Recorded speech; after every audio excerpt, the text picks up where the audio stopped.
What's up, fellas? We're back for another review. It's Sunday. We went riding yesterday up in the woods near my house. We just got back about an hour or so ago. We hit the turn track. It was dry, slick. We're just out there, just get more time on the bike. We're practicing dead engine starts. I want to get ready for some of these Seika races that are coming up. There's only a few left, and then I want to get more prepared for next year's Seika races and go full bore and just get more time on the bike. This off-road stuff's super fun. Let's get into the dislikes of this bike though. First things, this gas tank's got to go. If I was to keep this bike, this has got to go. This thing's so ugly. Honda, you could do much better than this. It's been out for years. Get rid of this hideous thing. Like, it's horrible. You can do a much better job. Next, cable clutch, more personal preference. I prefer hydraulic. I'm always constantly adjusting this thing, and the clutch pull is very stiff compared to hydraulic. I just prefer hydraulic, that's me. What else? Suspension, it's getting better, but I still prefer KYB. And even KTM, I'm gonna be honest, I think the KTM new spring forks that they came out with last year is better than all of them, stock for stock. And if you go revalve your stuff and get custom settings, that's different, but stock out of the box, I think those KTM spring forks are dialed. Skid plate, at least it comes with one, so I can't really knock it too hard, but this thing is flimsy like paper. They could do a better job. I wish they would make an app where you can tune your bike and have the hour meter integrated with it. It's going on 2025 Honda. Get with the program. All the other bikes come with it. We want an app. We want to be able to fine tune the motor and all that fancy stuff. Now in the woods, it's tight single track. I leave it on the least aggressive map. Now I tried the most aggressive and then middle of the road. Throttle's too jerky. These 250s are like high revers. The throttle is so sensitive. It's like more sensitive than a 350, even a 450. It's just like on and off, that like throttle sensitivity. If you know what I mean, you'll get it. It's just weird. It's like way too jerky. So single track, I leave it in the least aggressive. When I'm in more wide open, like the turn track, I'll bump it up to, you know, the most aggressive, which is basically the same as the motocross version, because they do have slight ECU different changes in this bike for off-road. What else could we talk about for the nitpicks? Nothing really too much. Kickstand so-so, it does its job. I prefer it to be like more of the KTMs where it's more tucked in back here. It's just a little cleaner look, and they have that strap for extra security. Let's see, I'm trying to figure out some other things to talk about. The brakes feel okay. They're not going to be like Brembo's. I know I'm sounding like a KTM guy, which I kind of am, but I've ridden enough bikes to know what I like, and the quality difference I can tell on each bike. I've had them all, literally, so can't beat Brembo's. Hands down, can't beat them. I did have to actually bleed this front brake reservoir. It had air bubbles in it. It was very spongy.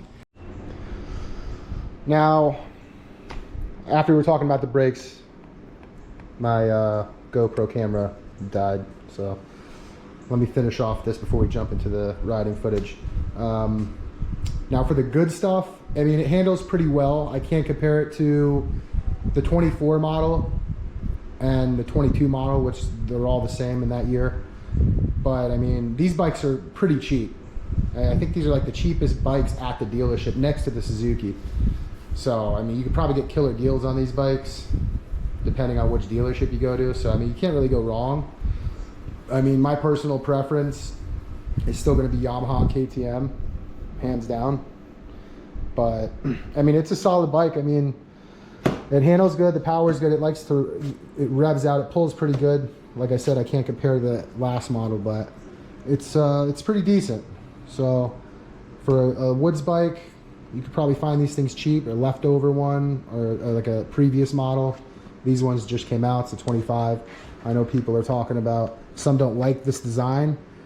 I mean, in person, it's kind of grown on me now. I don't mind it. It looks pretty good. I just need to get rid of this hideous gas tank. So, but I think I had more fun in the woods with this bike than on the more open stuff. handles pretty well. I have pushed my forks up. That's just my personal preference, especially when in the tight stuff. I want my forks, I want that nice sharp steering.